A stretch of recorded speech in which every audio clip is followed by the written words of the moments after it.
día de hoy ya les voy a hablar sobre el tema, sobre la Revolución Cubana.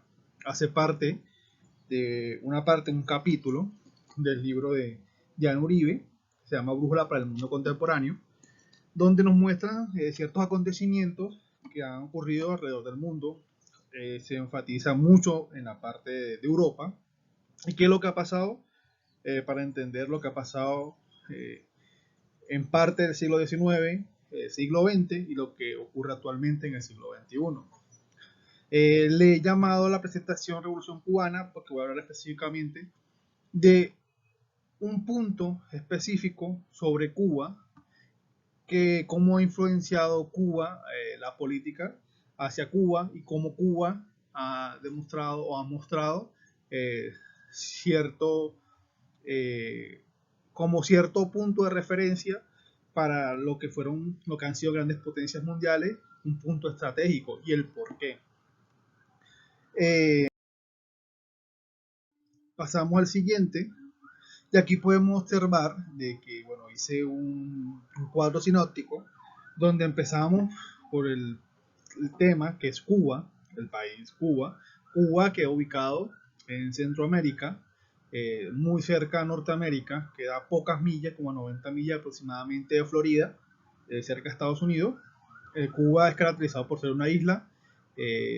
Sus principales recursos que se fabrican en Cuba es el cultivo de caña de azúcar y también lo que es la tabacalera. También es conocido por manejar mucho lo que es el ganado y entre otras cosas más. Pero Cuba no relaciona mucho es por el tema de cosas políticas, más que por otro sentido de la isla.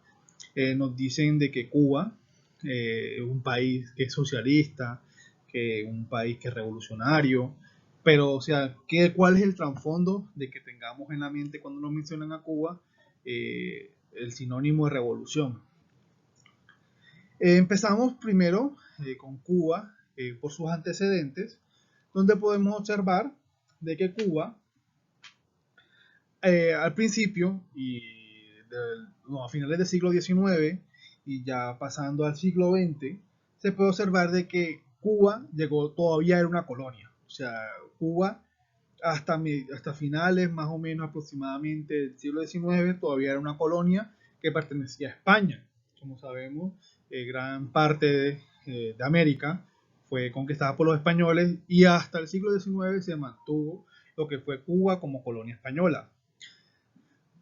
Para ciertos márgenes se puede destacar de que se buscó un tipo de independencia, pero con ayuda de lo que fue con ayuda de Estados Unidos.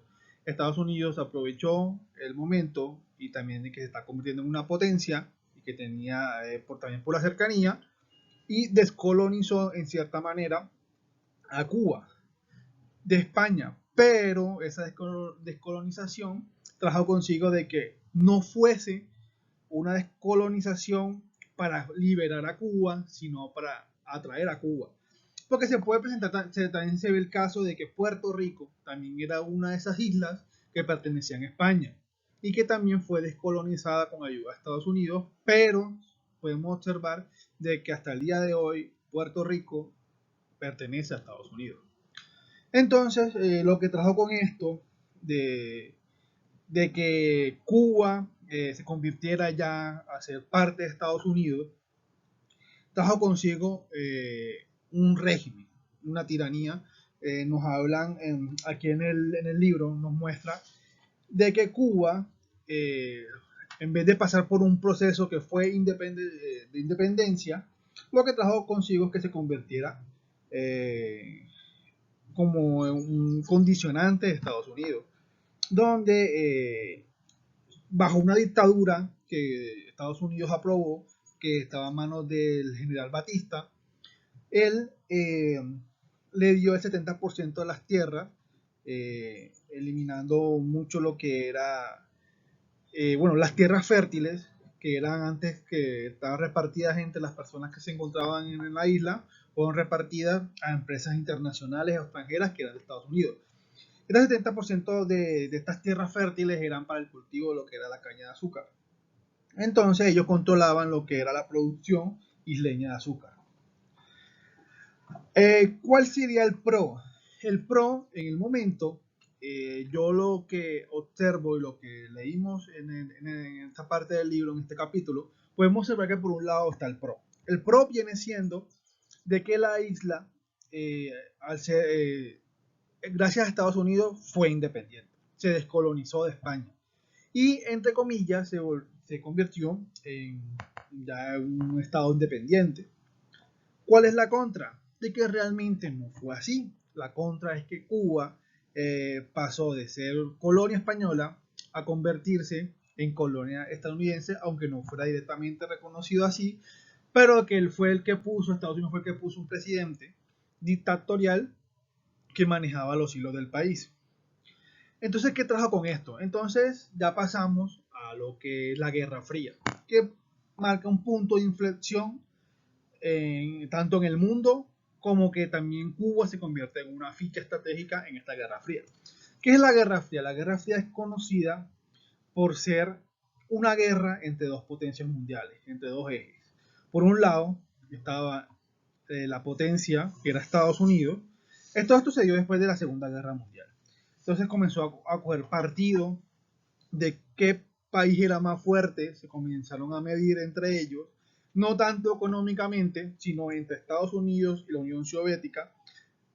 Era una disputa tanto de ideales como económico, como político y como qué tan fuerte era militarmente y qué tanto control podían tomar en el mundo o que como qué tanto podían recoger, que tantos países para su bando, se puede decir así.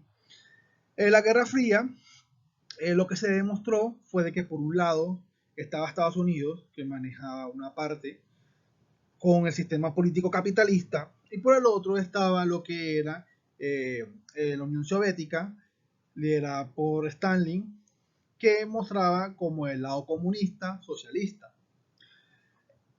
Lo que nos mostró es que esta guerra, ¿por qué se llama la Guerra Fría? Porque no fue una confrontación directa, sino manejo de intereses, se puede decir, como si fueran titiriteros que manejaban sus títeres en el campo de batalla. No hay una confrontación directa, pero sí había una confrontación entre ambos, pero manejando como sus fichas.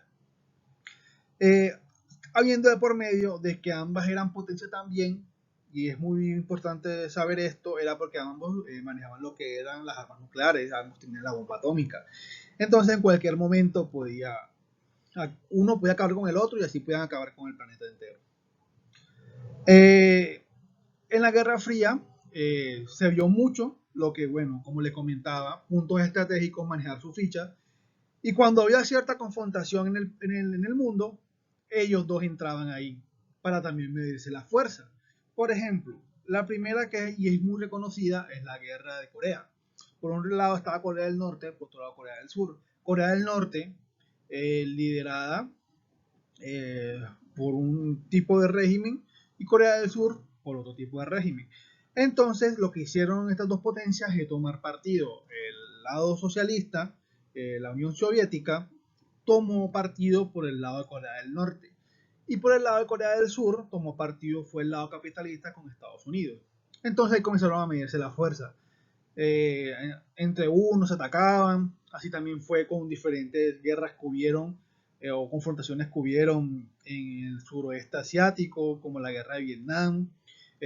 También se vio mucho en lo que fue la división de Alemania. Por un lado estaba el lado socialista y por el lado, bueno, socialista no tanto socialista, no, el lado comunista, que después de ahí nació el socialismo. Y por el otro lado estaba el lado capitalista, liderado por Estados Unidos.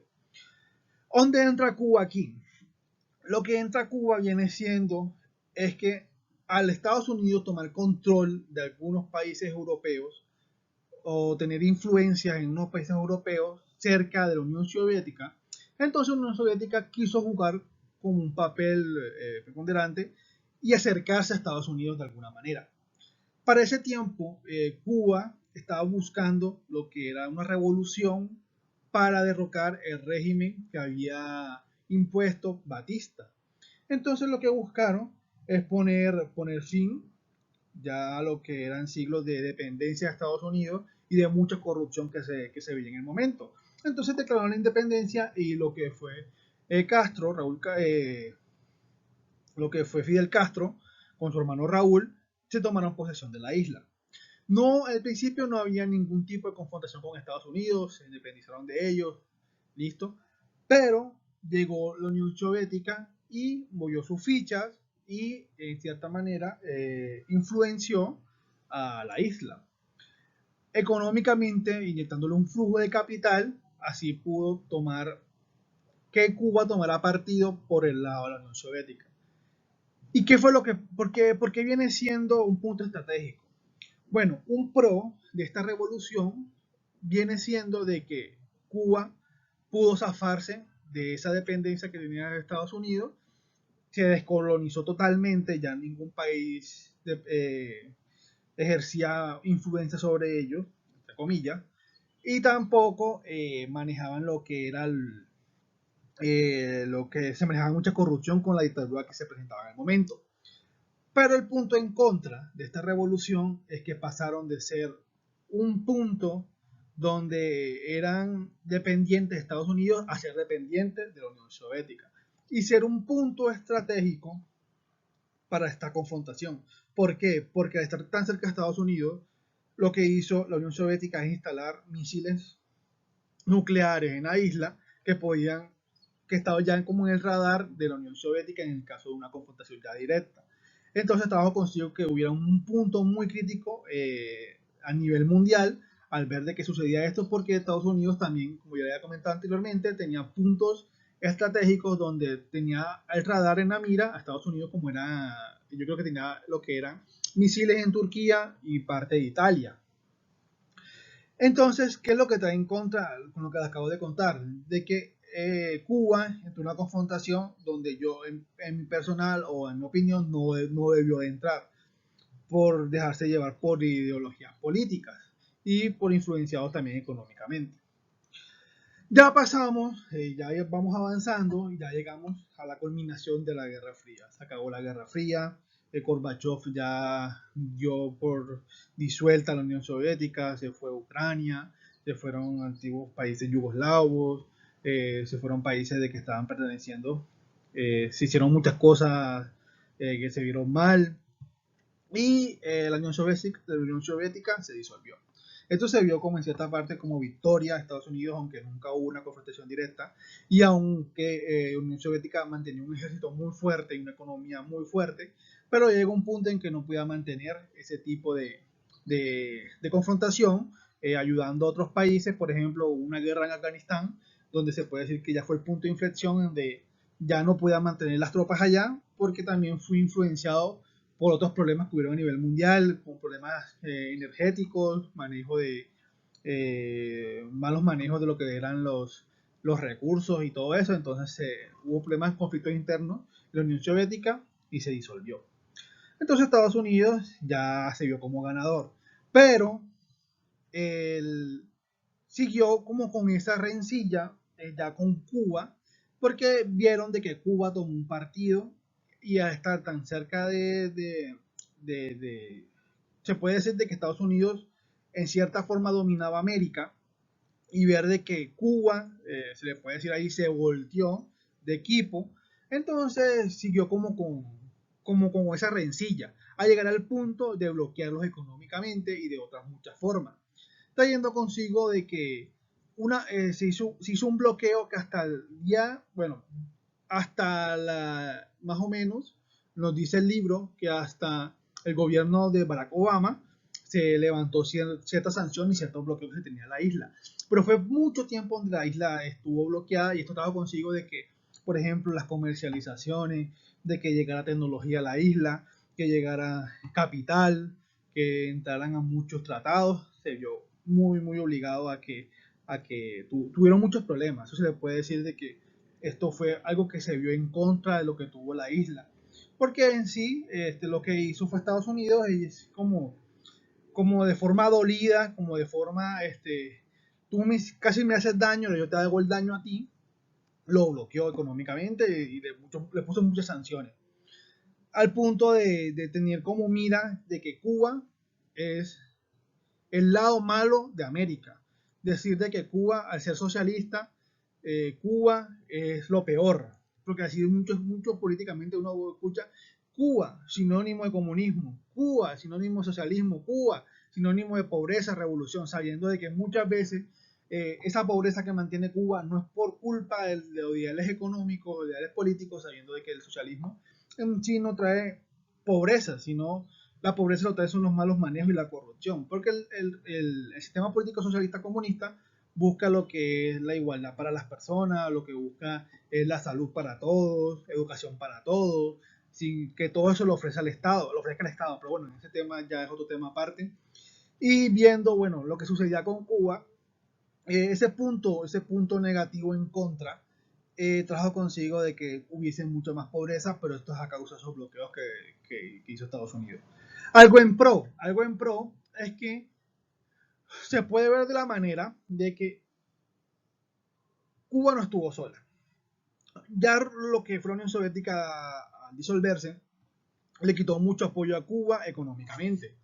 Pero se vio de que, bueno, ya con la llegada y con estos ideales revolucionarios, socialistas, se vio que otros países en Latinoamérica tomaron partido también por ese lado, haciendo de que se crearan unas ciertas alianzas para ayudar económicamente y con recursos a Cuba, como es el caso de Venezuela cuando gobernaba el presidente Hugo Chávez. Entonces aquí se ve de que algo a favor, algo en pro, fue de que recibió mucho apoyo de parte de otros países que estaban de acuerdo a sus ideales, entonces no estuvo sola y no perdió como tanto en esta batalla, aunque todavía se sigue librando, pero el problema es que todavía mentalmente tenemos en la cabeza de que Cuba, por pensar diferente, según una política diferente, y por haber pertenecido a un partido político o haber pertenecido a un bando durante la Guerra Fría, entonces lo han satanizado en cierta manera por culpa de Estados Unidos. Entonces, todo esto es lo que nos muestra en el libro, de, bueno, usted una parte pequeña de este libro maravilloso que nos habla de muchas cosas, las recopilaciones de muchos estudios que nos hace la historiadora Diana Uribe, y nos muestra, esta es una partecita pequeña de cómo se mueven muchos los hilos políticos en el mundo, y quiénes son los que lo manejan, y hacia dónde han llevado, o hacia dónde han influenciado, y cuáles han sido como esos puntos negros que han dejado ciertas rencillas de potencias poderosas. Aquí han mostrado mucho de que cómo formas o ideologías europeas, de potencias europeas, han llevado a que existan otro tipo de conflictos más pequeños, como por ejemplo el conflicto árabe-israelí. Entonces, este libro lo que nos lleva hacia eso, a mostrarnos esta forma, a mostrarnos de que cómo guerras, cómo conflictos de potencias mundiales han dejado secuelas en países más pequeños o en tipo de, digámoslo así, ideologías o tipo de etnia más pequeñas, cómo se han visto afectadas por esto. Entonces le doy muchas gracias, mi nombre es Luis Fernando Arango y bueno, ya les he presentado esta y espero que les guste. Feliz tarde.